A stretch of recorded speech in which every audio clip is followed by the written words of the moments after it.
The Coral Triangle stretches across 6 million square kilometers, covering the land and waters of Indonesia, Malaysia, Papua New Guinea, the Philippines, Timor-Leste, and the Solomon Islands. It is a global center of biodiversity and home to some 363 million people, many of whom depend on its marine and coastal resources to survive. Most of our people are fish-eating people, which are very dependent on the health of the coastal and marine area.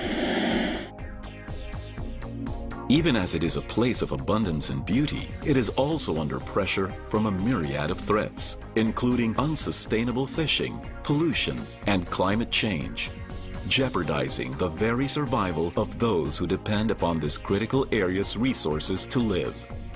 In August 2007, President Susilo Bambang Yudhoyono of Indonesia proposed the creation of the Coral Triangle Initiative, or CTI, a multilateral partnership to safeguard the region's resources. The CTI was launched in December 2007 and has since attracted global attention. Recognizing the significance of the CTI, the United States Agency for International Development, or USAID, approved the Coral Triangle Support Partnership Project, or CTSP. It is being implemented by a consortium of non-government environmental organizations, including WWF, the Nature Conservancy, and Conservation International. Part of project activities is providing assistance to the National Coordinating Committee, or NCC, in implementing the regional and national plans of action on the 5 CTI goals on seascapes, fisheries, marine protected areas, climate change adaptation, and species. As a result of project consultations with stakeholders, the University Mentoring Program was established in 2009.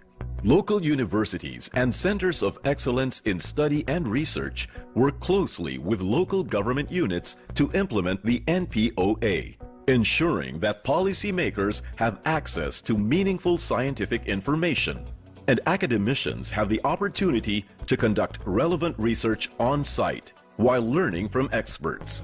In the Philippines, CTSP has 3 priority areas: Palawan, Tawi-Tawi, and the Verde Island Passage, all of which are areas rich in biodiversity.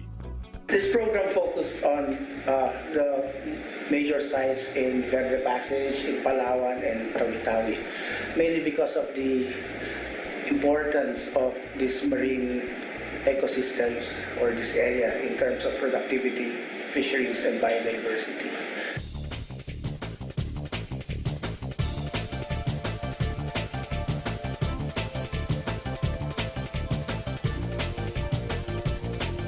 Palawan, the first of these priority areas, is considered the Philippines' last frontier in terms of environmental integrity, a hotbed for terrestrial as well as marine species. It is also a center of the live reef fish trade, or LRFT, being a leading source of the prized coral trout known locally as suno, the most heavily traded and one of the highest priced live reef fish in the world. Life is very important here in our place. It's the #1 livelihood of our municipality because people here are fishermen. Prices rise up from 20 pesos to 1,000 pesos.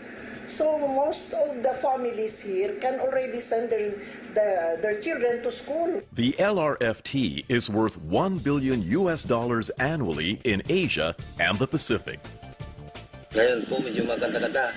Huli ka lang ng kaunti, pira na. Sa June hanggang October, balik kalmada.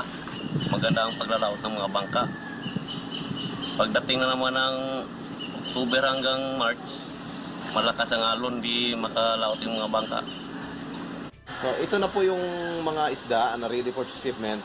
Pag natulog na siya, ilalagay po siya sa styrofoam na nakabalo sa cellophane, dadalhin nila sa airport, and then ikakarga po sa plane. However, deadly practices like the use of sodium cyanide and the capture of juvenile fish before they reproduce are seriously endangering the world's oceans.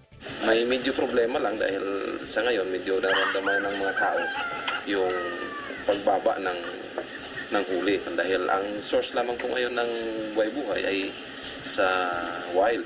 Mawawala talaga ang lahat na suno dito at baka masisira pa rin ang kalikasan kung walang tulong sa mga tao dito para mag-develop yung live reef fish trade para maging mas sustainable. In CTSP project sites in the municipalities of Taytay, Araceli, and Dumaran in Palawan, fisheries management plans are being developed. Three main goals of the CTI, adopting an ecosystems approach to fisheries management, establishing marine protected areas, and climate change adaptation are being pursued through such efforts as the identification of spawning aggregation sites, the monitoring of coral reefs, and the identification of climate change adaptation measures. We've seen a number of sites in terms of the live fish trade that basically collapsed because of overexploitation. And what we hope to see in Taytay is for the local governments and the different stakeholders to be able to resolve this issue, and so that the benefits of sustainable fishery can be enjoyed by the future generations.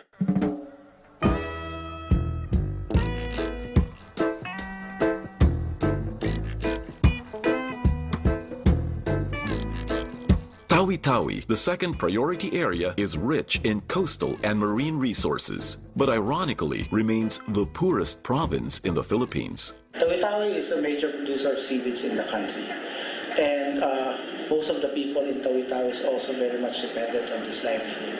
It is the country's second largest producer of seaweed, an industry that is the people's main source of income. Mahirap ang mga tao sa Sibuto. Kasi kung hindi dahil sa seaweeds, ang mga tao siguro nandun na sa Borneo, maghanap ng kabuhayan. Kung walang seaweeds, walang hanap buhay. Tawi-Tawi's seaweed production was valued at $67 million in 2010. In the CTSP project sites in the municipalities of Languyan, Sitangkay, and Sibuto, the work involves promoting sustainable seaweed farming practices for greater economic stability and poverty alleviation, identifying potential new marine protected areas, and planning for climate change adaptation, a necessity in a place where the people live in houses on stilts and are completely dependent on rain as a water supply. Kahit ang manusia ito makibuhi ulan. Pag walang ulan, talagang nahihirapan ang mga tao dito. Ito baril kami, pangisihan bohe. Ni bohe tutu ni inom, pamala, pangose, makapamandi.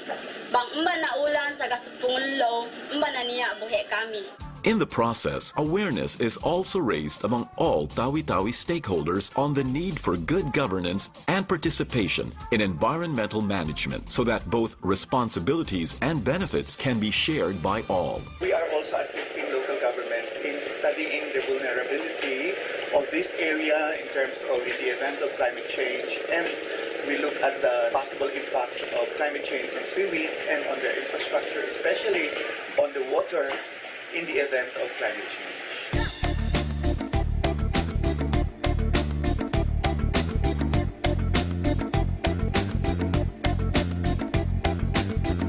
Verde Island Passage is the third priority area, a globally recognized center of marine shore fish biodiversity and a popular dive site for tourists from the Philippine capital of Manila.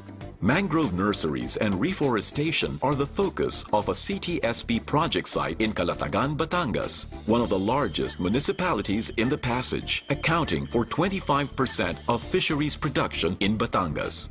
Mangroves provide a breeding ground for such fish while also preventing coastal erosion, an important climate change adaptation measure. Malaking tulong po ang nagagawa ng mangrove, lalo na po sa ating mga tao, sa ating paghinga, sa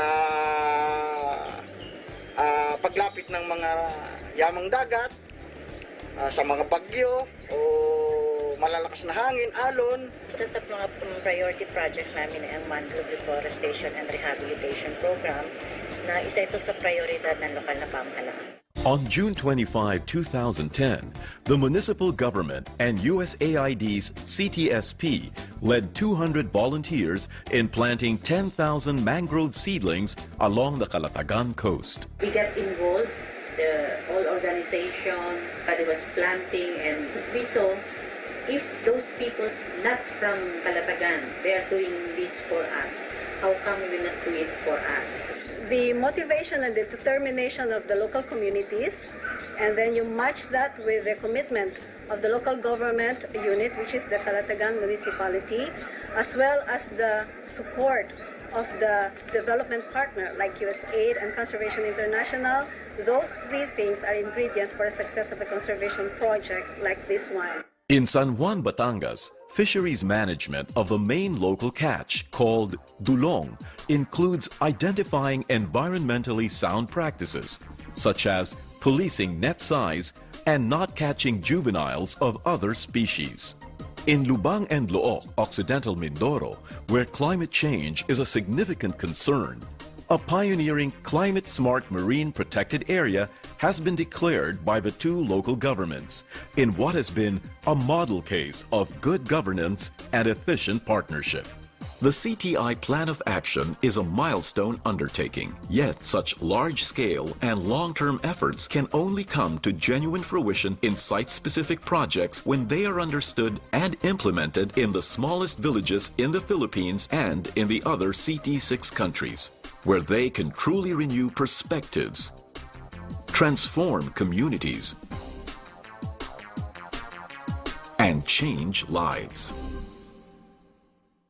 Sir labigi hap na minbe palave mawak tutenaan manisos nisong pasal ma-record makaya agar-agar. Pilang ito po paghahanda po sa susunod na henerasyon po. Dadak lang. Nasa ba ang tuburan ang tanak luniwan yan doon. The welfare of these people is foremost, and therefore the commitment is a full commitment to it because it is the welfare of our people. The sheer number of species in the coral triangle will ensure that after the coral reefs of the world have faded into curtains of algae, that it is this part of the world where you will still find reefs. I guess that's what establishes the importance of the coral triangle. Because as we look toward tomorrow, it's the coral triangle that gives us the formula for hope.